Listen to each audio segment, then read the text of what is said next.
उत्तरकाशी के धराली में आपदा 5 अगस्त 2025 को आई। आपदा को लेकर राजनीति आज भी जारी है। धराली आपदा में कितने लोगों की जान गई, इसकी सटीक जानकारी ना तो किसी एजेंसी के पास है, ना ही सरकार के पास। और इन सब के बीच बीजेपी के ही राज्य मंत्री ने ऐसा बयान दिया है जिसे लेकर विपक्ष सरकार पर हमलावर है।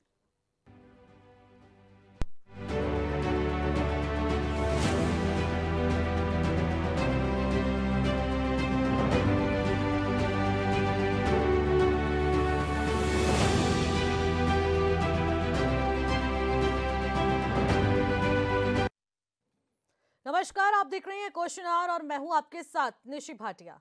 देवभूमि उत्तराखंड हर साल आपदा का दंश झेलता है, लेकिन साल 2025 में राज्य के कई जिलों में आई आपदा ने प्रदेश की जनता, सरकार के साथ देश भर की जनता को ये सोचने पर मजबूर कर दिया कि आखिर हो क्या रहा है। धराली के ऊपरी हिस्से में बादल फटने के बाद आई आपदा ने धराली को पूरी तरह से बर्बाद करके रख दिया। अनुमान के मुताबिक सैकड़ों लोगों की जान चली गई और आज भी कई लोगों का शव मलबे में दबा हुआ है, जिसे लेकर कई तरह के सवाल भी उठ रहे हैं। आखिरकार फिर से राजनीति में ये चर्चा क्यों हो रही है, आज इसी पर करेंगे चर्चा। लेकिन आइए उससे पहले रिपोर्ट देखेंगे। उत्तरकाशी के धराली में 5 अगस्त 2025 को आई आपदा पर आज भी राजनीति जारी है। बीजेपी सरकार के दर्जाधारी मंत्री अजय कोठियाल के बयान के बाद कांग्रेस प्रदेश अध्यक्ष ने सरकार की नीतियों पर सवाल उठा दिए हैं। कांग्रेस प्रदेश अध्यक्ष ने कहा कि वो 4 दिसंबर को उत्तरकाशी के धराली जाएंगे और वहां जाकर एक रिपोर्ट तैयार कर सरकार के साथ ही राज्यपाल को सौंपेंगे। आज मैं उत्तराखंड प्रदेश से, हमारे प्रदेश से बाहर हूं, लेकिन परसों 4 तारीख को हम एक प्रतिनिधिमंडल के साथ हम धराली जाएंगे। मैं स्वयं उस प्रतिनिधिमंडल में शामिल होऊंगा और वहाँ के लोगों से बातचीत करने के बाद और सच्चाइयों की परत उघाड़ने के बाद हम सरकार के पास जो भी वहाँ की रिपोर्ट है, एक रिपोर्ट सबमिट करेंगे और उम्मीद करेंगे कि सरकार अपनी मर्जी से नहीं, लोगों की मांग के अनुरूप सरकार वहाँ पर राहत के काम करे। जो लोगों को नुकसान हुआ है उनको राहत पहुँचाए। पुनर्निर्माण के कार्य कैसे होने चाहिए थे उन पर ध्यान दे। ये बहुत गंभीर है। कांग्रेस प्रदेश अध्यक्ष का आरोप है कि कर्नल अजय कोठियाल ने राहत कार्यों की असलियत उजागर कर दी है। उन्होंने दावा किया है कि कर्नल कोठियाल के अनुभव पर कोई सवाल नहीं उठाया जा सकता और उनका ये कहना कि मलबे के नीचे करीब 150 लोगों के शव दबे हैं और उनके ऊपर मिट्टी डालकर सड़क खोद दी गई है, ये सिर्फ लापरवाही नहीं बल्कि अमानवीय अपराध है। गोदियाल ने कहा कि कांग्रेस प्रतिनिधि मंडल ने शुरुआत में ही कई सुझाव दिए थे, लेकिन सरकार ने उन्हें नजरअंदाज कर दिया। गणेश गोदियाल का कहना है कि वो मौके पर जाकर वास्तविक स्थिति जानने के बाद रिपोर्ट सरकार और राज्यपाल को सौंपेंगे। उत्तरकाशी के धराली में आई हुई आपदा को करीब 4 महीने होने को हैं और आज 4 महीने के बाद सरकार के वहां पर राहत कार्यों की पोल कर्नल कोठियाल साहब ने बहुत बखूबी से खोल दी है। उनका ये बात कहना कि वहां पर अभी भी संख्या उन्होंने बताई करीब 150 के करीब लाशें दफन है और लाशों के ऊपर ही मलबा डालकर रोड को खोल दिया गया, उनको निकालने की कोशिश नहीं हुई। ये जो आरोप है ये बिल्कुल अपराध ही नहीं, अमानवीय है और अपराध भी है। एक अमानवीय अपराध है, इसको स्वीकार नहीं किया जा सकता। दरअसल रिटायर्ड कर्नल अजय कोठियाल का एक वीडियो सामने आया है जिसमें वो कहते दिखाई दे रहे हैं कि धराली में आज भी 147 डेड बॉडी मलबे के नीचे दबी हुई है। ऐसा नहीं है कि उन डेड बॉडी को निकाला नहीं जा सकता। उत्तरकाशी जिले के धराली में हुई बदहाल हालत हमारी नकारात्मक सोच का उदाहरण है। 4 महीने बाद भी वहां के हालात खराब हैं। इस वीडियो में अजय कोठियाल धराली आपदा पर अधिकारियों से बात कर रहे हैं। आज धराली में 5 अगस्त के बाद अभी तक एक भी काम नहीं हुआ है। काम से मेरा मतलब है कंस्ट्रक्शन तो छोड़ो, उनकी कोई कोशिश तो होनी चाहिए। घर दबे हुए हैं। मेरे पिताजी का भगवान जो था वो नीचे दबा हुआ है, कैसे मैं उस जगह को छोड़ सकता हूँ। मेरे बच्चे जो है उनकी डिग्री वहाँ पड़ी हुई है। मेरी बीवी की शादी का मंगलसूत्र नीचे दबा हुआ है। लेकिन सरकार को कारण मिल गया है कि जियोलॉजिस्ट यूकॉस्ट, मैं यूकॉस्ट वैसे नहीं बोल रहा हूँ, मैं कोट करने की वो कर रहा हूँ, वाडिया इंस्टीट्यूट ये कुछ नहीं कर पा रहे हैं। एनडीआरएफ इतनी बढ़िया फोर्स है ना, मतलब ITBP Indo Tibetan border force, ये आर्मी से ज्यादा स्ट्रॉन्ग है। ये सबसे हाईएस्ट जगहों पे डिप्लॉयड रहती है और चाइना के अगेंस्ट सबसे पहले ये लड़ रहे हैं। लेकिन अगर एनडीआरएफ को आप ऊपर भेजोगे, हमने यहाँ फोटोग्राफ देखी, वो बेचारे जो काम कर रहे हैं ना, वो खोद रहे हैं। खोदने का काम तो लेबर का था, खोदने के बाद में इनकी, ये तो एक्सपर्ट है, 12वीं क्लास वाले से 2nd क्लास का काम कराया जाएगा तो कैसे होगा। पार्टी नेता कर्नल कोठियाल के बयान और कांग्रेस के आरोपों पर देहरादून के धर्मपुर से बीजेपी विधायक विनोद चमोली ने सफाई दी है। उन्होंने कहा कि राहत कार्यों में लगे कर्मियों, एनडीआरएफ, सेना कैंप, व्यापारिक संगठनों और स्थानीय लोगों से मिलने वाली जानकारी के आधार पर मिसिंग, मृतक और प्रभावित लोगों का आंकड़ा तैयार होता है। अगर कर्नल कोठियाल के पास कोई आंकड़ा है तो सरकार उनसे बात करेगी। मतलब अगर कोठियाल कुछ नहीं बोलते तो धराली में जो हुआ उसे भुला दिया गया था। इसको ये कहना चाहिए, प्रमुख विपक्षी दल है और हमारी ओर से अगर कोई बात जाएगी तो कांग्रेस निश्चित तौर पर उसको लपके भी है और उस पर बोलेगी भी। अगर राहत कार्य में कहीं कोई ढिलाई हुई है और कोई इस तरह के तथ्य सामने आते हैं तो कांग्रेस को बोलना ही चाहिए। एक विपक्षी दल होने के नाते अपनी जिम्मेदारी निभानी चाहिए और वो अपनी जिम्मेदारी निभा रहे हैं, उसको मैं गलत नहीं कह सकता। लेकिन मैं ये जरूर कहूंगा कि कर्नल कोठियाल जी की भी समझ में आ गया होगा कि बात कहाँ रखनी चाहिए। इधर राज्य के पूर्व सीएम और कांग्रेस पार्टी के वरिष्ठ नेता हरीश रावत ने भी इसे लेकर सरकार पर हमला बोला है। उन्होंने कहा कि उत्तराखंड में आपदा प्रबंधन को लेकर राष्ट्रीय अंतर्राष्ट्रीय संस्थाओं और सरकार पर सवाल उठाते हुए राज्य में लगातार सम्मेलन तो होते हैं, लेकिन जमीनी स्तर पर न कोई ठोस सुझाव देता दिखाई देता है और न ही प्रभावी समाधान। उन्होंने कहा कि हिमालय पर जलवायु परिवर्तन का असर बढ़ रहा है, मगर राहत और पुनर्वास में संस्थाएं व सरकार पूरी तरह विफल दिख रही है। आजकल उत्तराखंड में कभी कोई संस्था, कभी कोई इंस्टीट्यूशन, कभी कोई और आपदा पर कभी विशेषज्ञों का सम्मेलन, कभी राष्ट्रीय स्तर के विशेषज्ञों का सम्मेलन, कभी अंतर्राष्ट्रीय स्तर के विशेषज्ञों का सम्मेलन। एकाध दिन अखबारों की सुर्खियों के अलावा मुझे कभी कोई ऐसा ठोस सुझाव या कुछ उपाय, रोड मैप, आपदा का कैसे निवारण हो और आपदा का कैसे सामना किया जाए और आपदा के बाद का कैसे प्रबंधन किया जाए, उस पर बहुत ज्ञानवर्धन करता हुआ दिखाई नहीं दिया। जब प्रदेश में आपदा आती है तो सरकार बड़ी बड़ी बातें तो करती है, लेकिन जब मामला शांत हो जाता है तो सब कुछ पहले की तरह नॉर्मल दिखने लगता है। आपदा के बाद अधिकारियों ने मीडिया के सवालों पर कहा था कि जब तक सभी के शव नहीं निकाले जाएंगे तब तक सर्च अभियान खत्म नहीं होगा। उस वक्त हाईटेक मशीनों को मौके पर भेजा गया, जिसमें ग्राउंड पेनिट्रेटिंग रडार यानी कि जीपीआर और थर्मल ड्रोन और विक्टिम डिटेक्शन कैमरे शामिल थे। उस वक्त इन मशीनों के जरिए कितने लोगों के शव बाहर निकाले गए ये तो सरकार ही जाने, लेकिन पार्टी के नेताओं ने जो सवाल उठाए हैं वो गंभीर है और नीतियों पर भी सवाल है।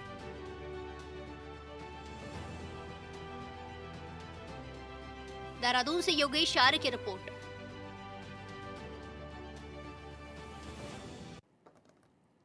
तो आपदा, मौत और सियासत, उत्तराखंड में दराली आपदा को लेकर अब एक बार फिर से राजनीति गर्मा चुकी है।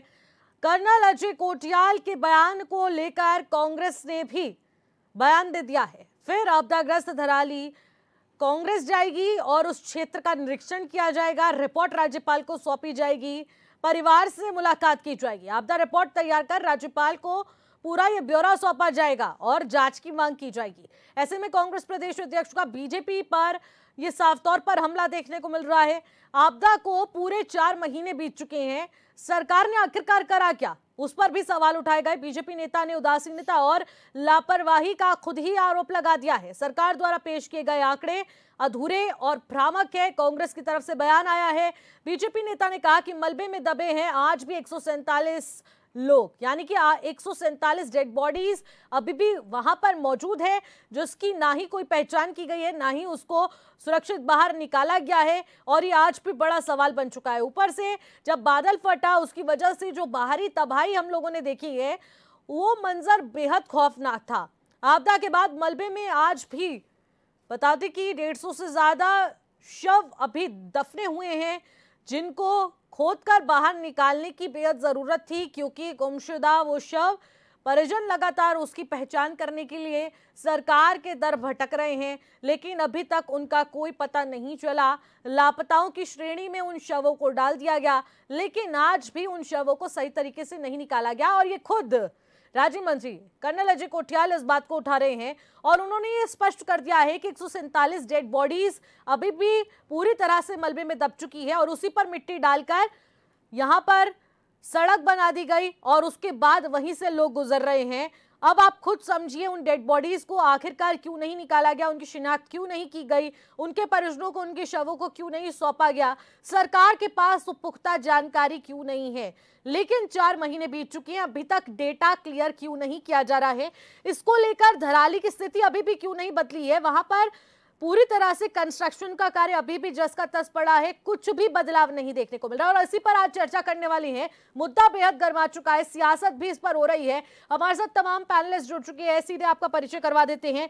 नवीन ठाकुर भारतीय जनता पार्टी के प्रवक्ता वर्चुअली हमारे साथ जुड़ चुके हैं। आशीष सैनी वरिष्ठ नेता है कांग्रेस के, वर्चुअली हमारे साथ जुड़ चुके हैं। राकेश मिश्रा राजनीतिक विश्लेषक है, वो भी हमारे साथ स्टूडियो से जुड़ चुके हैं। अकेश भंडारी यूकेटी के प्रवक्ता हमारे साथ स्टूडियो से जुड़ चुके हैं।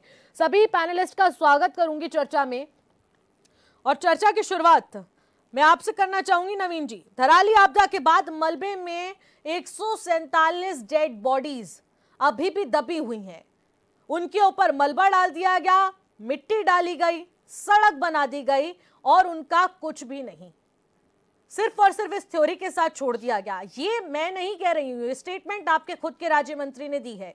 अब इसको लेकर आप क्या कहेंगे, या फिर बोलेंगे कि उनका खुद का निजी बयान है?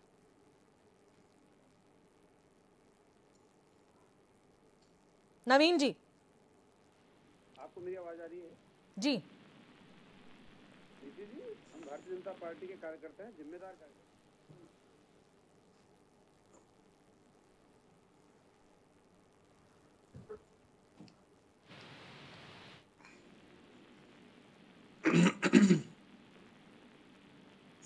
कर्नल कोठियाल को लगता है कि कहीं पर जो कोई कमी है और अधिकारी को उन्होंने जो है सजग करने की कोशिश की है। अधिकारियों को, जिन अधिकारियों ने हिला हवाली की है, उनको जो है उन्होंने चेतावनी दी है, तो सरकार उसको हल्के में नहीं लेगी। सरकार उनके सारे सुझावों को, सरकार उन जो बातें उन्होंने कही हैं उन सबको, और उनकी देखरेख में भी जो है सरकार जो है इस काम को कराने के लिए तैयार है। जहाँ पर जो जरूरत पड़ेगी सरकार उसको कराएगी। जहाँ तक ये मिट्टी डाल देने वाली बात है, ऐसा नहीं है। कुछ चीजों को जो है उनके बयानों को मैं देख रहा था किस प्रकार जो है गोलमोल घुमा दिया गया। देखिए वैज्ञानिक, कोई गोल नहीं घुमाया गया, स्पष्ट तौर पर जो उन्होंने कहा वही एज इट इज सब आपके सामने ही है। ये उन्होंने ये कहीं नहीं कहा कि मिट्टी डाल दी गई उसी के ऊपर सबको घुमा दी गया। उन्होंने ये कहा कि, लेकिन इसके अलावा जो कहा वो इससे भी ज्यादा कठोर है नवीन जी। नहीं, मैंने सब सुना है, आप सुना सकते हैं दोबारा, हम सुनने को तैयार हैं, हम करने को तैयार हैं, हम कर रहे हैं। आपदा में सबसे प्रथम जो जिम्मेदारी नीति जी बनती है वो घायलों को वहां से निकालने की है। जितने ज्यादा घायलों को जो है समय पर निकाला जा सके, राहत पहुंचाने की है, जो हमारी सरकार ने किया है तत्काल। हमारे मुख्यमंत्री पुष्कर सिंह धामी जी तुरंत जो है आपदा की सूचना मिलते ही उत्तर प्रदेश से वहाँ कार्यक्रम छोड़कर सीधा ग्राउंड जीरो पर पहुंचे और उनका हेलीकॉप्टर भी ऐसी जगह लैंड हुआ जहाँ पायलट ने मना किया था। 3 बार के प्रयास के बाद जो है उनका हेलीकॉप्टर लैंड हुआ, लेकिन उन्होंने कहा मुझे अपने लोगों के बीच पहुंचना है और वो पहुंचे।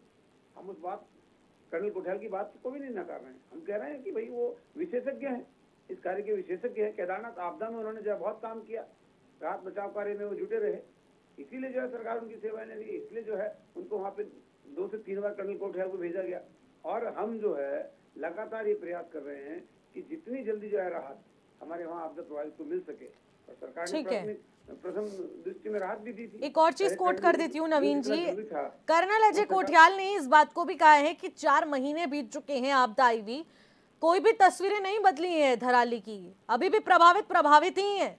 और वहां पर इंफ्रास्ट्रक्चर, कंस्ट्रक्शन, डेवलपमेंट, पानी और जो मूलभूत सुविधाएं हैं वो जस की तस पड़ी हैं, जो कि बदहाल हुई हैं आपदा के बाद। देखिए, ये कोई छोटी मोटी आपदा तो थी नहीं। आपने देखा किस प्रकार जो है मलबा इतना है कि अगर मलबा वहां से हटाया जाए तो 8 बड़े फुटबॉल ग्राउंड जो है भर जाएंगे और उनकी ऊंचाई 8 फुट होगी। इतना जो है वहां पर मलबा है। छोटा मोटा मलबा तो है नहीं, छोटी मोटी आपदा तो नहीं, बहुत बड़ी आपदा थी। और हमने कहा जो हमारी प्राथमिकता थी घायलों को वहां से निकालना। पहले दौर की राहत में जो है उनको माननीय प्रधानमंत्री जी पहुंचे थे। जो सरकार जो है जो राहत कार्य के लिए धनराशि पहले 70 थी, उससे बढ़कर जो है धनराशि जो है हमने देने का प्रयास किया। और माननीय मुख्यमंत्री जी ने कहा कि जो है सारे जितने हमारे आपदा पीड़ित हैं सरकार उनके साथ है और सारे प्रबंध जो सरकार कर रही है। ठीक है, सरकार कहीं पीछे ठीक है, आती हूँ। कर्नल कोठियाल जी के सुझावों को भी गंभीरता से विचार करके जो उन्होंने सुझाव दिए हैं, जो उन्होंने कहा है, उन सब पर कार्य करेंगे।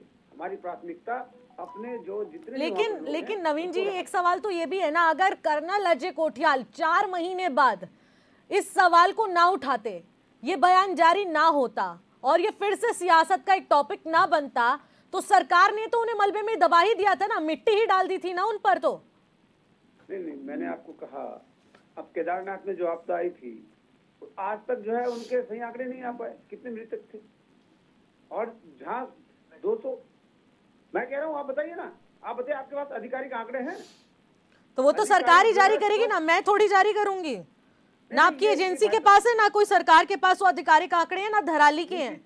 बिल्कुल निशी जी, मैं कह रहा हूँ ये पीछे से भाई साहब उंगली उठा रहे हैं कि किसने कहा आंकड़े नहीं, इनसे पूछ रहा हूँ। मैंने कहा बताइए आपके पास आधिकारिक आंकड़े हैं क्या वहाँ पर? तो ऐसे बोलने से नहीं होगा ना। केदारनाथ के जो आज तक आप आए, और इन चीजों में आंकड़े जुटाना थोड़ा कठिन होता है। कुछ तो है परिवार के परिवार जो है तबाह हो गए, परिवार के परिवार काल के काल में जो दुर्भाग्य से समा गए, उनके आंकड़े नहीं जुट पाते। ठीक है नवीन जी, जो लोग लापताओं का या कुछ लोग जो है रिश्तेदार जो है वहाँ पर सरकार से गुहार लगाते हैं, सरकार के पास आते हैं, उनके आंकड़े जुटते हैं। और भी 3, 4, 5 तरीकों से जो आंकड़े जुटते हैं, लेकिन कुछ लोगों के आंकड़े नहीं जो है स्पष्ट हो पाते। इसलिए अभी जो है इस पे कहना बिल्कुल गलत होगा कि 147 थे या 135 थे। करेक्ट आंकड़ा जो है अभी तक ना थराली का है ना केदारनाथ का है। ठीक है, वो तो देखिए कोठियाल जी के बयान से ही पता चलता है, और विशेष तौर पर आप ही लोगों ने उन्हें नियुक्त कराया और वहां पर उस पद पर बिठाया है, तो उनकी जिम्मेदारी, उनके बयान की मान्यता हम लोग रखेंगे।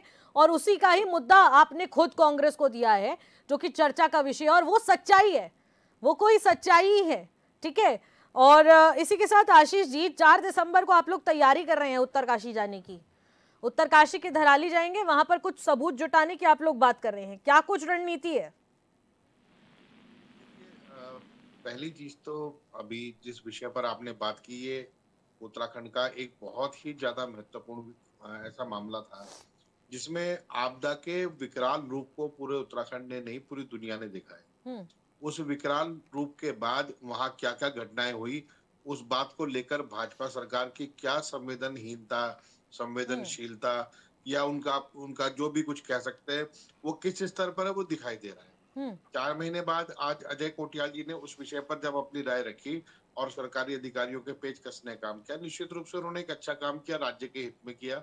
हम उसको ये नहीं कहेंगे कि उन्होंने सरकार को वो किया, लेकिन वो एक संदेश जो सरकार की तरफ से भाजपा कार्यकर्ताओं और नेताओं की तरफ है, उसको भूल गए। वो था कि बादशाह का हुक्म है कि मेरी इमेज ना खराब हो। आप राजनीति कीजिए, अपने मंत्रालय काम कीजिए, जो काम आपको दिया गया है कीजिए, आप आपदा आने के बाद वहां की रिपोर्ट बनाइए, लेकिन उनको याद रखना चाहिए था कि इसमें बादशाह की इमेज खराब नहीं होनी चाहिए थी, ना प्रधानमंत्री की ना मुख्यमंत्री की। तो ये वो चूक कर गए, लेकिन जनता की आवाज उठाना अपोजिशन का काम है। हम लोग कल वहां जा रहे हैं और वहां के बारे में जो भी हमारी फाइंडिंग्स होगी महामहिम राज्यपाल महोदय को देंगे। लेकिन अभी भारतीय जनता पार्टी की स्थिति केवल धराली नहीं, जितनी भी जगहों पर आपदा आती है, देहरादून में भी आपदा आई थी एक दिन जब चारों तरफ के रास्ते 6 जगहों के पुल टूटकर बंद हो गए थे, तो वो भी एक आपदा थी। देहरादून के अंदर आज भी जलभराव है, जलभराव के अंदर समस्या है। देहरादून से लेके धराली यानी पहाड़ से लेके मैदान तक सब जगहों पर प्राकृतिक आपदाओं का प्रकोप है। पिछले 9 साल से जो लोग सरकार में बैठे हैं, वो आप अभी आपके रिपोर्ट में एक उल्लेख था कि मुख्यमंत्री जी वहां हेलीकॉप्टर से गए और हेलीकॉप्टर को लैंडिंग करने में और कई चीजों में दिक्कत हुई। तो मेरा तो सवाल एक है, अभी हमारे मित्र बैठे हैं यहाँ पर, ठाकुर साहब, ये अगर जवाब दे दे, जब हेलीकॉप्टर लैंडिंग में भी समस्या आ रही थी और आने जाने में भी दिक्कत हो रही थी, तो कैमरामैन को रील बनाने की फुर्सत कैसे मिली? इससे पता लगता है कि आप सरकार चला रहे हैं या नहीं चला रहे हैं या नौटंकी कर रहे हैं। मेरा सीधा आरोप है कि किसी भी आपदा पर सरकार ने केवल नौटंकी करने का काम किया। आपदा चाहे प्राकृतिक आई हो या राजनीतिक आपदा आई हो। आपको ध्यान हो जिस वक्त प्रेमचंद अग्रवाल का इस्तीफा लिया, 8 कैमरों ने चारों तरफ से रिकॉर्ड किया था। ऐसे ही धराली में मुख्यमंत्री जी हेलीकॉप्टर से कूदने को तैयार थे। ये बात उन्होंने जिस चैनल को बताई, उसने करोड़ों रुपए लिए इस बात के प्रचार प्रसार के। धराली आपदा के बाद आपने कितने रुपए के विज्ञापन आपने चलाए हैं, ये बताने का काम कीजिए ना। और उत्तराखंड के हित में आपने किस सेक्शन को, किस सेक्टर को मजबूत किया? हमें कह रहे हैं आपदा प्रबंधन को मजबूत कर लेते तो वही ठीक था। मुझे बताइए, जन भागीदारी को सुनिश्चित करने के दौरान में आपके द्वारा केवल वहां पत्रकारों और विपक्ष के लोगों को जाने से रोका गया। मुख्यमंत्री चले गए, तो मुख्यमंत्री चले गए तो कुछ तो करके आए होंगे। वहां से जब वापस आए तो जो समीक्षा बैठक की होगी, जो आपने कुंतलों चाय बिस्कुट वहां पर खा लिए, उसकी समीक्षा का आउटकम क्या है?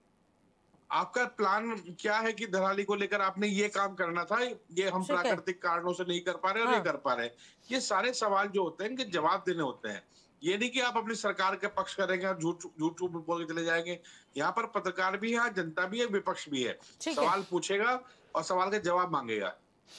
बिल्कुल आशीष जी, सवाल उठना भी चाहिए जो कि जनता के हित में है, और उत्तराखंड ने क्या कुछ दंश झेले हैं इन आपदाओं के दौरान, वो भी मुद्दा उठना बेहद जरूरी है, क्योंकि इसको लेकर एक ठोस नीति की मांग हर कोई कर रहा है। क्योंकि बार बार इस तरीके से आपदाओं का दंश झेलते झेलते उत्तराखंड बूढ़ा हो चुका है, अब कुछ नया चाहिए।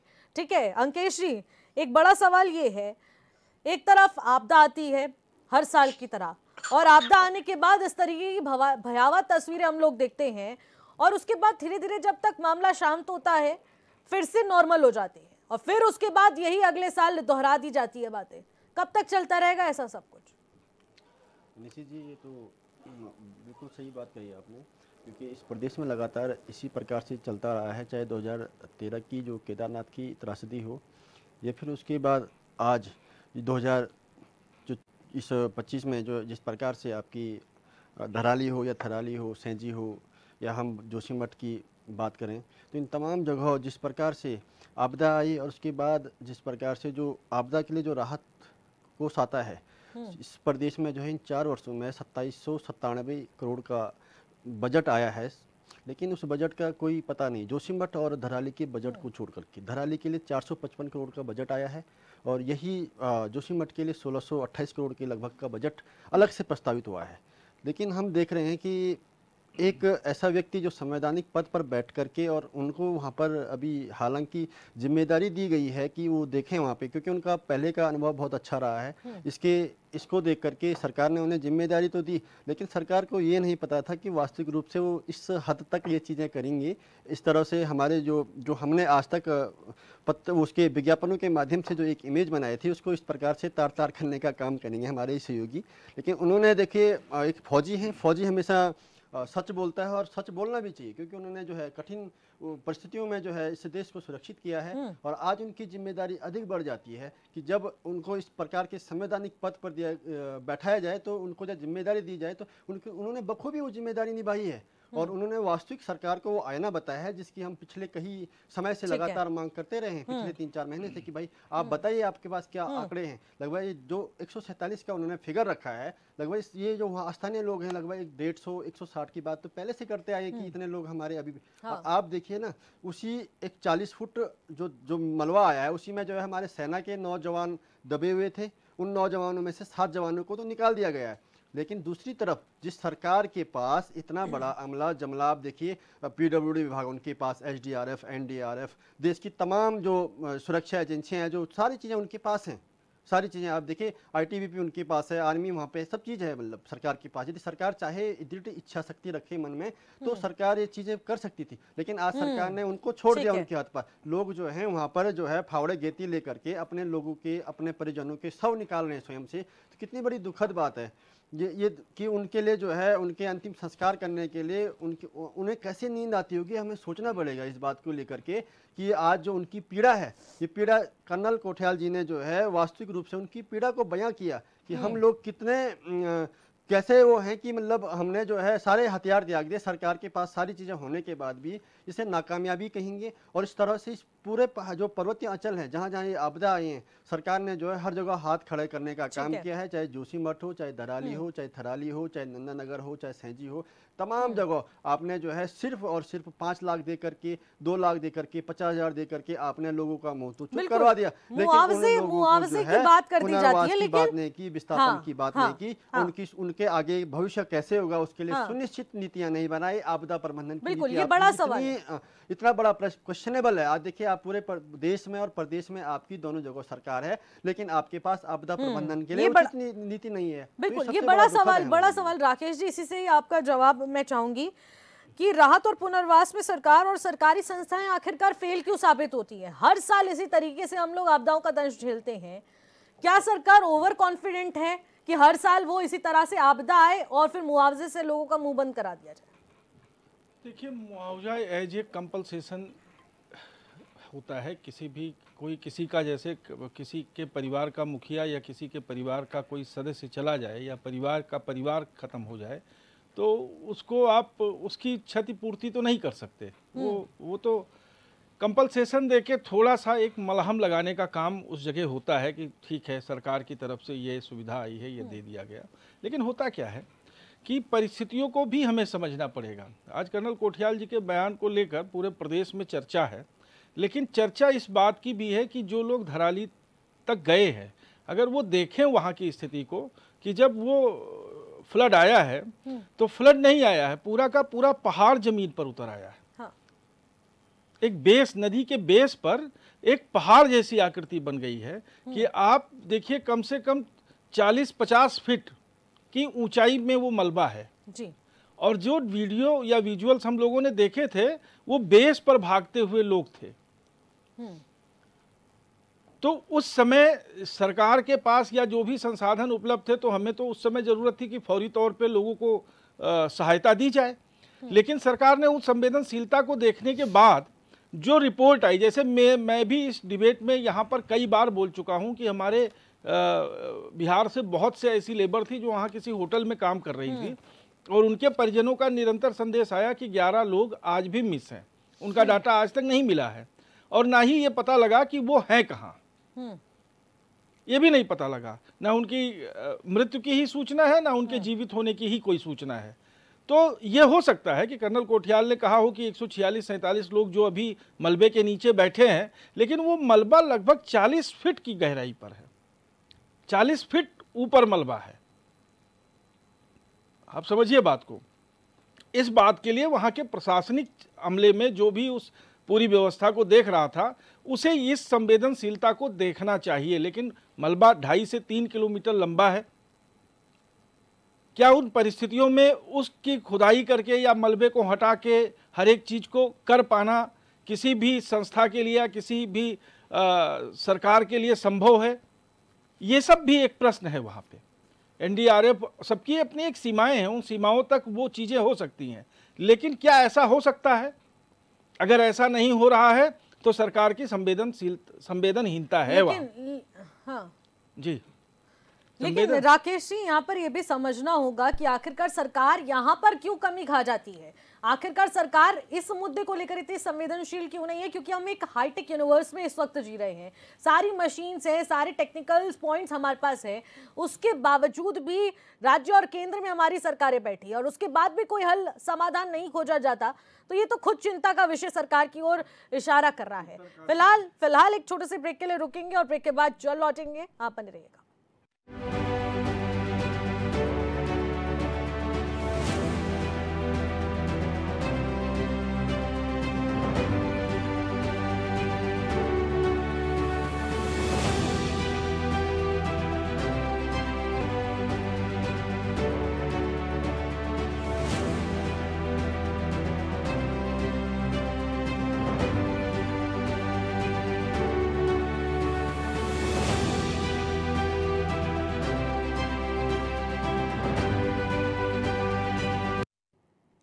ब्रेक के बाद एक बार फिर से आपका स्वागत करते हैं और क्वेश्चन आवर में हम लोग आगे बढ़ेंगे। आपदा, मौत और सियासत, इसको लेकर हम लोग आज चर्चा कर रहे हैं। हमारे साथ तमाम पैनलिस्ट लगातार बने हुए हैं जिनसे हम लोग चर्चा कर रहे हैं, लेकिन सबसे महत्वपूर्ण बात यही निकल कर आ रही है कि 4 महीने बीत गए, कर्नल अजय कोठियाल अगर इस मुद्दे को ना उठाते तो क्या ये मलबे में अभी भी 147 या फिर इससे अधिक का आंकड़ा या इससे कम का आंकड़ा यूं ही दफन रह जाता और इस मामले को यूं ही आगे छोड़ दिया जाता, फिर अगले आपदा के इंतजार में यहाँ सरकार बैठी रहती। बहुत सारे सवाल हैं। नवीन जी हमारे साथ बने हुए हैं, भारतीय जनता पार्टी के प्रवक्ता।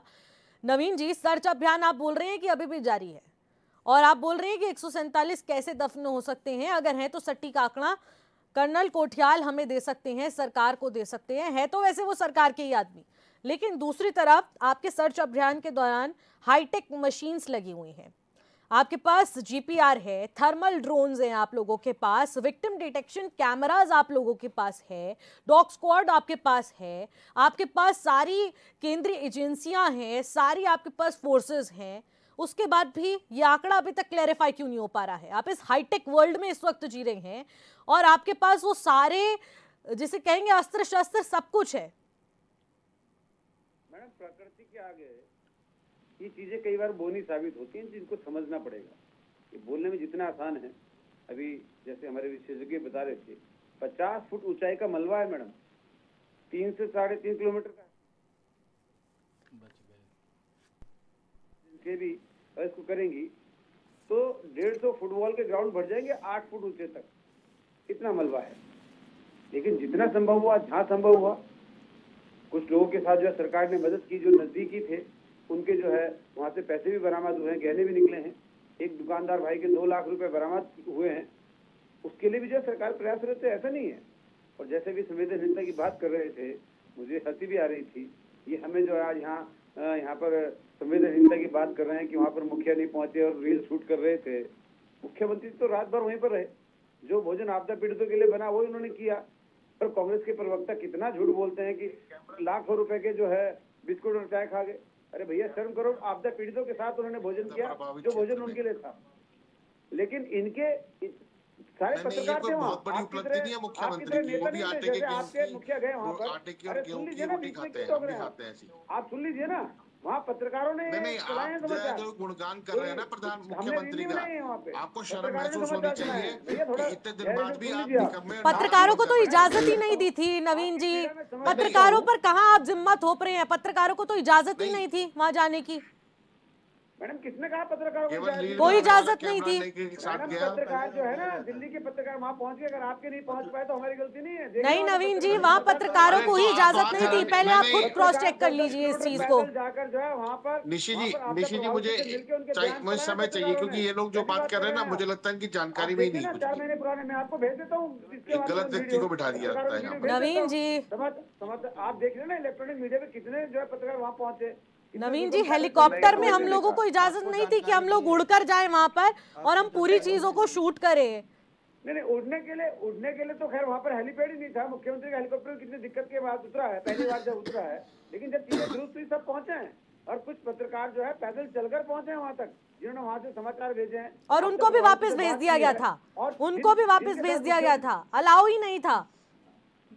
आशीष जी, वहाँ से समाचार ऐसे ही देखिए, बाद में आए हैं, वो बाद में आए हैं। नवीन जी, 1 हफ्ते के बाद। मैडम जी, जब नवीन जी एक मिनट रुक जाइए।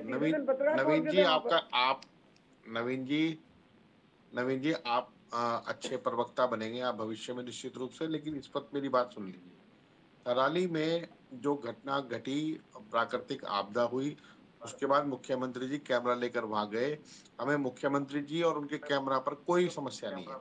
लेकिन आज 4 महीने बाद जो मुख्यमंत्री का गुणगान कर, सुन लीजिए ना, सुन लीजिए, आपके युवराज, एक मिनट सुन लीजिए नवीन जी, मुझे जानकारी है, मैं आपको पूछ रहा हूँ। आपके युवराज, अरे आप रुक जाइए 1 मिनट। आपदा आई थी, आपको ध्यान होगा।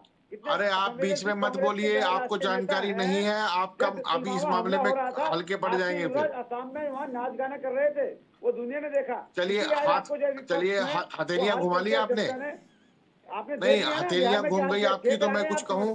उत्तराखंड में भी नहीं, हथेलियां, अगर आपने हथेलियां हिला ली है तो मैं कुछ कहूँ? आपदा में भी राजनीति ढूंढते हैं, जनता की मदद करना ठीक है, जिस प्रकार हमारे कार्यकर्ता वहाँ जा रहे हैं। 1 मिनट रुक तो जाइए ना, पता चल जाएगा ना राजनीति कौन ढूंढ रहा है। अगर वहाँ पर जो है कुछ चीजों को दुरुस्त करने के लिए अधिकारियों की उन्होंने जो है क्लास ली फटकार लगाई। और हम निशी जी, मुझे 10 सेकंड का समय चाहिए, मुझे अपनी 2 मिनट की अपनी बात रखनी है, मैं 1 मिनट में रखूंगा। आपकी तरह नकार नहीं रहे, आपकी तरह भगाते नहीं, हम ना भागते हैं। हमने रुक जाइए नवीन जी, अब सुन लीजिए, सुन लीजिए, सरकार ठीक है, सुन लीजिए। जहाँ कहीं चूक की गुंजाइश हुई होगी उसको ठीक किया जाएगा।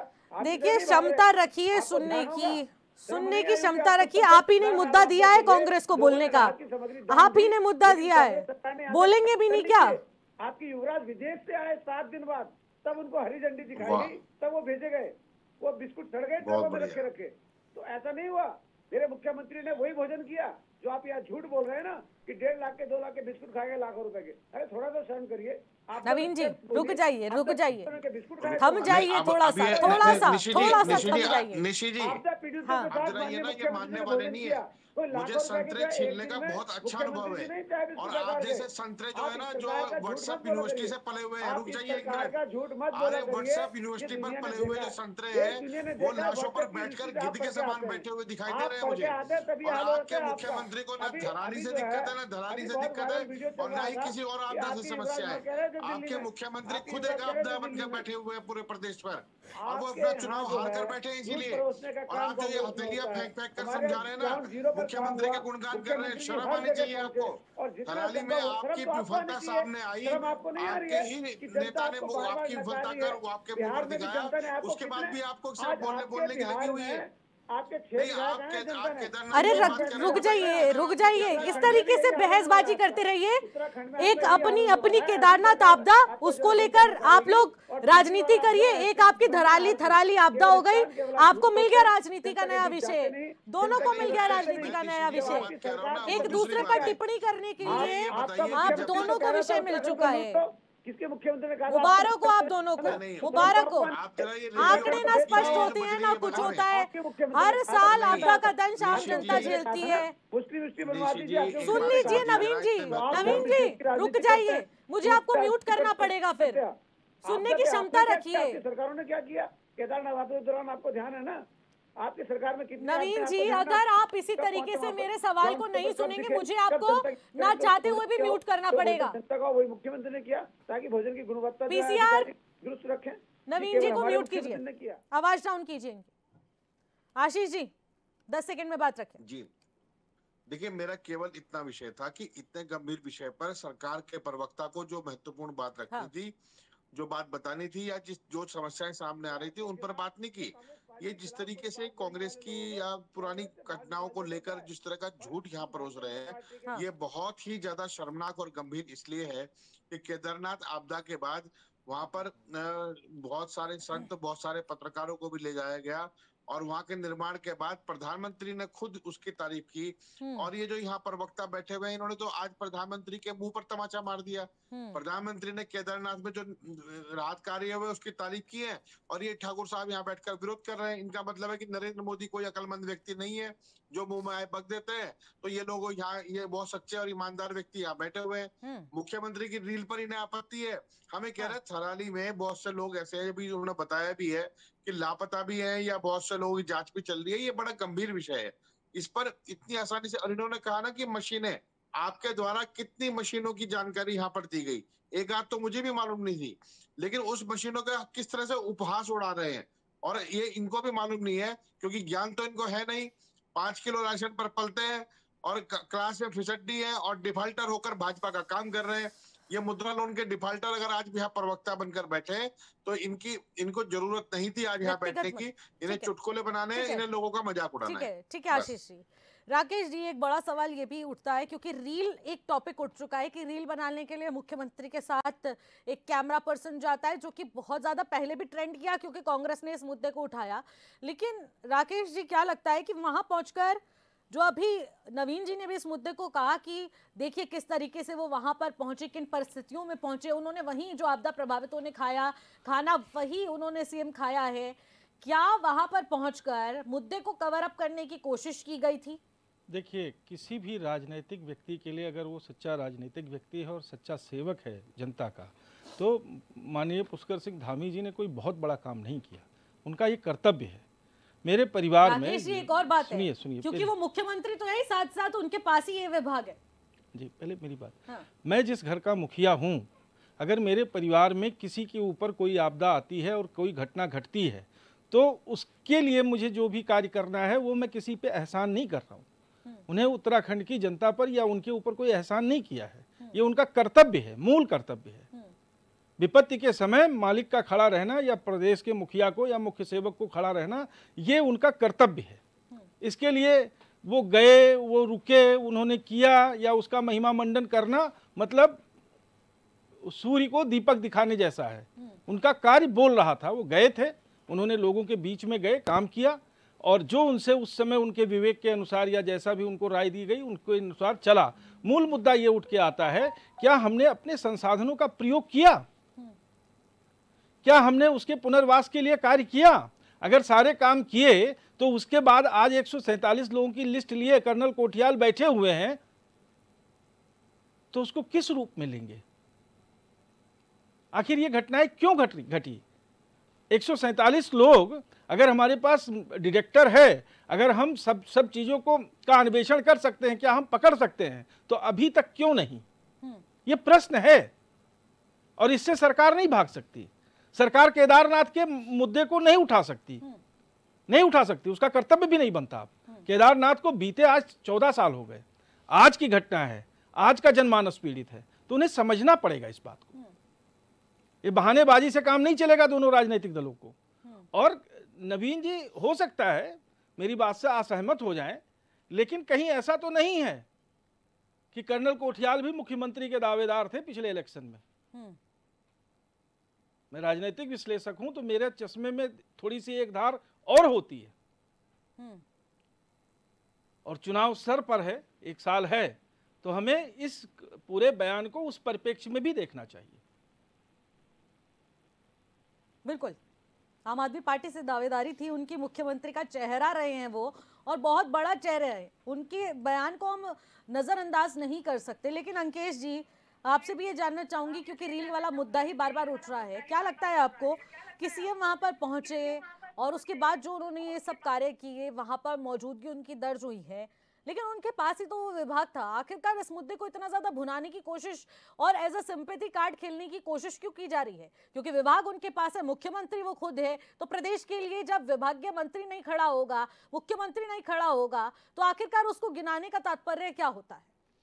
निशी जी, यही तो दुर्भाग्य है इस प्रदेश का कि जिसे जो मुख्य सेवक है, यदि वो इस प्रकार से अपने जो उनका जो काम था वो काम न करके, वो संवेदनहीनता दिखा करके, क्योंकि संवेदनशीलता तो नहीं कह सकता हूँ मैं, क्योंकि जिस प्रकार से आज ये हमारे सामने ये चीज़ें आ रही है, और लगातार हम पिछले कई समय से इस बारे में भी बातें करते आए हैं। लगातार कई बार हमने बातें भी रखी है, सरकार के सामने भी रखी, शासन प्रशासन के सामने भी हमने स्थानीय स्तर पर भी रखी, वहाँ पर भी रखी, और यहाँ भी हमने स्वयं राज्यपाल जी को भी ज्ञापन दिया था इस संबंध में कि भाई आप जो थराली में जिस प्रकार से आपदा आई है, उसके लिए सरकार ने क्या उचित कदम उठाए हैं, क्या वो लोगों के पुनर्वास के लिए, विस्थापन के लिए क्या नीतियाँ बनाई हैं। लेकिन मैं देख रहा था अभी अपने भारतीय जनता पार्टी के प्रवक्ता नवीन भाई से कि वो उनकी किस तरह से उनकी संवेदनशीलता दिख रही थी इस पूरे चीज़ को गोल मटोल करके। जो बातें हम आज जिस चीज़ के लिए बैठे हुए हैं, उसकी क्या आपने विवेचना की, क्या आपने उसको देख करके योजना बनाई, क्या भविष्य के लिए रूपरेखा बनाई, और क्या हमने उस चीज़ों में, जी आपने काफ़ी चीज़ों का यहाँ पे जिक्र किया, उसको लेकर के हमने कैसे हम यूटिलाइज कर सकते थे, लेकिन उनमें हमने कार्य न करते हुए नवीन भाई जो है इधर उधर की बातें करने लग गए। तो ये दिखाता है कि सरकार या पार्टी का क्या रवैया है, या पार्टी सिर्फ जो है राजनीतिक हथकंडे तक रह गई है, या अपनी राजनीतिक सत्ता को हथियाने के लिए अपना जरिया बनाने तक सीमित रह गई है। क्योंकि वो रील का जो आपने मुझसे सवाल पूछा था, वो रील कहीं ना कहीं जो है एक अपने प्रति संवेदना प्राप्त करने के लिए, या अपने राजनीतिक रोटियां सेकने के लिए, सिर्फ जैसे कैमरा जीवी के रूप में जो गिद्ध होते हैं उस प्रकार से मुख्यमंत्री जी ने कार्य किया है। और जब उस बात को लेकर के एक चैनल के माध्यम से उठाया गया, तो उस समय जो है एकदम उस चैनल के खिलाफ भी जो है बहुत बड़ा अभियान चलाया गया। तो ये देखना पड़ेगा कि हमारी जो सरकार है वास्तविक रूप से किस प्रकार से संवेदनशील है, और कितनी संवेदनशील है इस प्रदेश के लोगों के प्रति, क्योंकि जिस सरकार की जिम्मेदारी होती है वो मुख्य की जिम्मेदारी इतनी ना हो कि अपनी राजनीतिक रोटियां सेके या अपनी राजनीति को साधने के लिए उसका प्रयोग किया जाए या अपना उल्लू सीधा करने के लिए उसका प्रयोग किया जाए। क्योंकि आज वहां पर जो बजट हमारा आया 450 करोड़ के लगभग का बजट धराली के पुनर्वास के लिए, विस्थापन के लिए और जो वहाँ के लोगों के आगे जो भविष्य के लिए जो रूपरेखा बनाने के लिए जो बजट आया था, उस बजट का आज तक हमारे पास पता ही नहीं है क्या उस बजट का हुआ और क्या वो बजट यू कास्ट के द्वारा जो है खाली उस बजट को यू कास्ट जो जिसका काम वहाँ पे वैज्ञानिक रूप से अनुसंधान करने का था उसने उसके माध्यम से जो है एक ऐसे व्यक्ति को वहाँ पर उस पद पर बैठाया गया जिसको जानकारी नहीं है आपदा प्रबंधन की। वो कंप्यूटर के महारथी हैं और उनको आपने जो है आपदा जैसे संवेदनशीलता के लिए आपने उनको नीतियाँ बनाने के लिए वहाँ पे भेज दिया और उनको पता ही नहीं है, सैटेलाइट से एक इमेज आई और उनको ये नहीं पता कि इमेज है किस लिए। तो इस प्रकार के लोग तो आपने जो है वहाँ पे सिर्फ बजट खपाने के लिए बैठा रखे हैं और जो उस बजट को कैसे बनाए, क्योंकि विधायकों को ये नहीं मालूम है, जनप्रतिनिधि को ये नहीं मालूम है, मुख्यमंत्री को ये नहीं मालूम काम कैसे होना है। उनको सिर्फ इतना पता है कि मेरा कमीशन कितना फिक्स है और मुझे इतना कमीशन मिल रहा है या नहीं मिल रहा है। उनको इससे कुछ लेना देना नहीं है। वहाँ पे जो लोग रह रहे हैं वो कैसे रह रहे हैं, किस अवस्था में हैं, किस परेशानी के साथ वो हैं, किस चिंता के साथ वो हैं, उनका भविष्य क्या होगा, इस प्रकार की सरकार को कोई चिंता नहीं है। आप देखिए 12,000 करोड़ का हमारा जो प्रोजेक्ट चारधाम यात्रा का बनता है वो भी उस रूट से जा रहा है, लेकिन वो कहाँ क्या उसकी कोई रूपरेखा कुछ नहीं है। सरकार के पास कोई प्लान्ड चीज नहीं रहती है, यही बड़ा सवाल होता है। एक बात और जोड़ना चाहूंगा, अभी नवीन भाई ने कहा कि हम जो है प्रकृति के आगे विवश हैं। मैं तो नवीन भाई को ये कहना चाहता हूँ, आपके मुख्यमंत्री तो खनन प्रिय मुख्यमंत्री हैं और उनको तो खनन के लिए इतना बेहताशा माल मिल गया भाई, आप क्यों नहीं करते हैं? आप खनन के आपके पास तो सारी योजनाएं हैं। खनन के इतने प्रिय मुख्यमंत्री आपने जो है कुर्सी में बैठाए हुए खनन के प्रिय व्यक्ति, आप उनको बोल के उनके लिए तो बहुत बेहताशा माल मिल गया था वहाँ खनन के लिए, आप उसको करते। ठीक है, जितने कांग्रेस के सरकार में पूरे साल में राजस्व नहीं मिलता था उत्तराखंड को, उतने प्रोत्साहन आप ढकोसला करने की बात न करें। आप रानी पोखरी में देखिए ना किस प्रकार से खनन आपने जो है प्रदेश में कर दिया है। इस प्रदेश के नदियों का सीना चीर करके आपने आज आपदा को जो मैन मेड आपदा आपने क्रिएट करी है इस प्रदेश में, ये प्रदेश का दुर्भाग्य है। आप इस प्रकार से अपने काले कारनामों का पर्दा नहीं डाल सकते इस प्रदेश में। आप क्या सोच रहे हैं? नवीन जी ठीक है, नवीन जी सुनिए जरा, आप ही से सवाल ले रही हूँ, रुकिए मौका दूंगी आपको भी पूरा बात रखने का। वो दिख रहा है, वास्तविक रूप से दिख रहा है कि कहाँ खर्चा हो रहा है। जोशीमठ में इतनी बड़ी भूदशाओं की बात हुई, कहाँ उसके लिए योजना बनी आपकी बताइए? पुनर्वास इतना साल हो गया। जी आप ही ने कहा था ना कि प्राकृतिक आपदाएं हैं, यहाँ पर हमारा बस नहीं चलता। आपकी पोल खोल रहे हैं, आप ये बात समझिए। अंकेश जी, अंकेश सरकार के नवीन जी समय कम है, सवाल सुन लीजिए फिर आपको पूरा समय मिलेगा जवाब देने का। रुक जाइए भैया, आप लोगों के मुंह पे तमाचा है। कांग्रेस के शासनकाल में एक साल में जितना राजस्व मिलता था उतना राजस्व उत्तराखंड में खनन को अपनी बात कीजिए, अपनी बात कीजिए नवीन जी, आप अपनी बात कीजिएगा, लेकिन एक सवाल सुन लीजिए कि जब आप लोग बात करते हैं कि प्राकृतिक आपदाओं के आगे हम लोगों का बस नहीं चलता, ये लाजमी बात है, ये सब जानते हैं, लेकिन इसके अलावा जो सरकार के हाथ में चीजें हैं वो कितनी हो चुकी हैं? राहत और पुनर्वास के लिए सरकार आखिरकार सरकार और सरकारी तंत्र फेल क्यों है? फिर नहीं, किसने कहा सब तंत्र फेल है? अभी तक क्यों नहीं इनके झूठे आरोप लगाने से सरकारी तंत्र फेल नहीं होता। क्यों नहीं बन पाई ठोस नीति फिर आपकी? हमने अजय कोठियाल जी को ऐसे थोड़ी भेजा था वहां पर। कर्नल कोठियाल अगर वहां गए हैं तो जो कमियां रह गई उनको दुरुस्त करने के लिए गए हैं, पर उन्होंने उसी पर प्रकाश डाला। और हमने कहा कांग्रेस या इनकी तरह झूठ बोलकर भागे तो नहीं, हमने कहा कि हम उनके सुझावों को लेंगे, इसीलिए तो उनको भेजा गया था। उनके जो भी सुझाव होंगे उनको जो है सरकार गंभीरता से विचार कर और उन पर काम किया जाएगा। हमारा मुख्य उद्देश्य अपने जो है आपदा पीड़ितों को राहत देना है, उनका पुनर्वास करना है, उनके जख्मों पर मरहम लगाना है। ये हमारी सरकार का काम है, ये कांग्रेस की सरकार थोड़ी है नितिश जी, ये कांग्रेस की सरकार नहीं है। सालों में आपकी डबल इंजन की सरकार हो चुकी है नवीन जी, पुनर्वास को लेकर ठोस नीति अभी तक सरकार के पास क्यों नहीं है? क्यों नहीं है सरकार के पास कोई ठोस नीति? तो उससे देवतुल्य जनता को जो है भरमा नहीं सकते उत्तराखंड की। उत्तराखंड की जनता जानती है, इसलिए इनको नकार किया ये बार बार। 14 के चुनाव में इनको शून्य पर 5-0 मिला कांग्रेस को, 19 में 5-0 मिला, 24 में 5-0 मिला, 17 में इनको बाहर किया, 22 में देवतुल्य जनता ने इनको बाहर किया और 27 में भी इसी प्रकार इनको जो है सत्ता से बाहर रखेंगे। आप देखते रहिएगा। और ये केवल इस तरह की गंदगी फैलाना ही जानते हैं।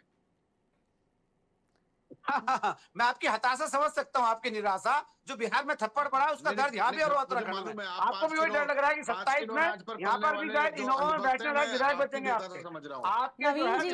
नवीन जी, आशीष जी रुक जाइए, समय बहुत कम है, टाइम किल मत कीजिए।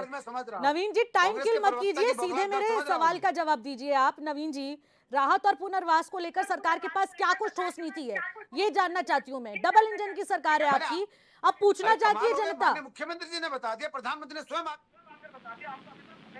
आपको ये नहीं पता लगा निशी जी कि अब तक सरकार ने क्या काम किया? वही तो जानना चाहते हैं, आप बता दीजिए नवीन जी, आप बता दीजिए, आप बता दीजिए, अच्छा लगेगा। मैं बता तो रहा हूँ कि सर्वप्रथम हमने जो है वहाँ पर पुनर्वास का जो पहला कार्य किया, वहाँ से घायलों को निकालने का काम किया, उनके इलाज का काम सरकार ने किया, उनको राहत सामग्री देने का काम किया, उनके आवास की व्यवस्था सरकार ने की, उनका अस्थायी आवास की व्यवस्था भी सरकार ने की जिन लोगों के आवास छूटे हैं। और पुनर्वास का काम भी सरकार बहुत तेजी के साथ कर रही है। आने वाले कितने लोगों को आवास मिल चुका है? पुनर्वास की जिम्मेवारी सरकार की है। इस आपदा में कितने लोग प्रभावित हुए, जैसे उनका आंकड़ा नहीं है, अब तो पुनर्वास राहत का भी कोई आंकड़ा नहीं है। नवीन जी, नवीन जी रुक जाइए। आशीष जी, आशीष जी, कांग्रेस के प्रवक्ता थोड़ी है जो बेशर्मी से झूठ बोलेंगे। मैं भाजपा का प्रवक्ता हूँ भैया, क्या कर रहे हैं? बेशर्मी तो आप झूठ बोल रहे हैं। आपको फिर भी शर्म नहीं आती? आपको जनता बार-बार गोल घुमा करके कुछ नहीं होने वाला है। शर्म नहीं आती?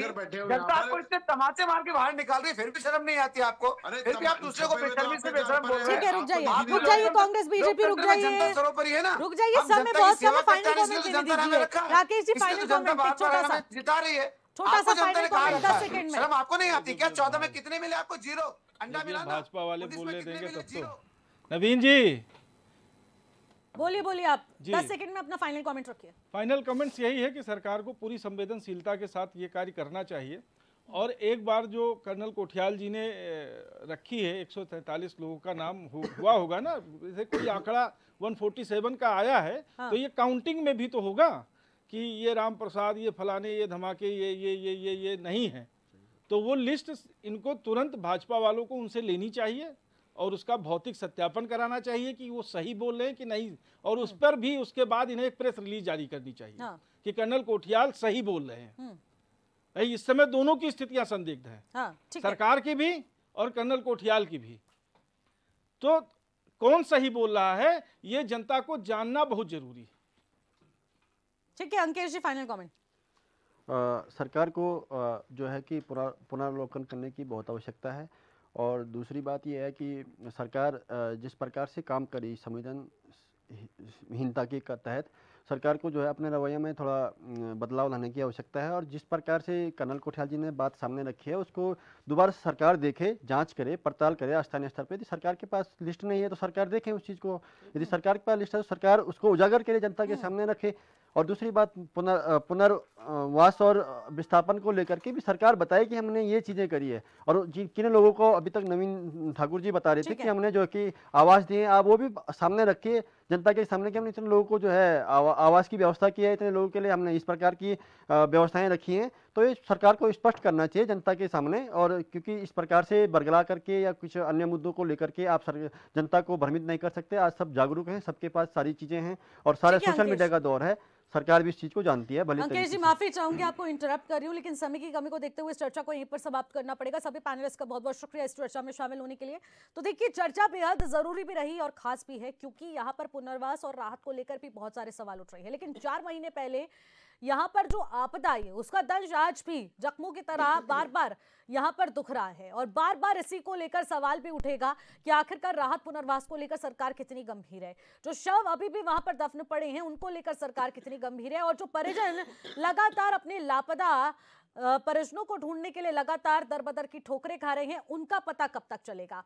लगातार इस मामले को लेकर गंभीरता से सवाल उठाए जा रहे हैं, लेकिन इस पर सरकार कितनी गंभीरता से ध्यान देगी ये भी महत्वपूर्ण विषय रहेगा। फिलहाल मुझे दीजिएगा इजाजत, तब तक के लिए नमस्कार।